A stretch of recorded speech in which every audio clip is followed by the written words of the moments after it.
October 20, 2025 సోమవారం. శ్రీ విశ్వావసునామ సంవత్సరం దక్షిణాయనం, శరదృతువు, అశ్వయుజమాసం, కృష్ణపక్షం.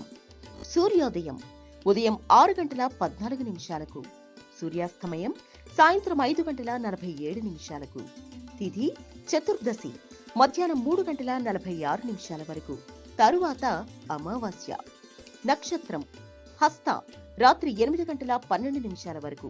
తరువాత చిత్త. వర్జ్యం తెల్లవారుజామున 5:10 నుండి ఉదయం 6:57 వరకు. దుర్ముహూర్తం మధ్యాహ్నం 12:23 నుండి మధ్యాహ్నం 1:10 వరకు.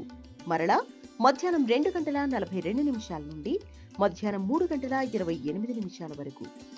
అమృత ఘడియలు మధ్యాహ్నం 1:39 నుండి మధ్యాహ్నం 3:25 వరకు. రాహుకాలం ఉదయం 7:40 నుండి ఉదయం 9:07 వరకు. యమగండం ఉదయం 10:34 నుండి మధ్యాహ్నం 12 గంటల వరకు. బ్రహ్మ ముహూర్తం తెల్లవారుజామున 4:38 నుండి తెల్లవారుజామున 5:26 వరకు. లోకా సమస్త సుఖినో భవంతు, సర్వే జన సుఖినో భవంతు.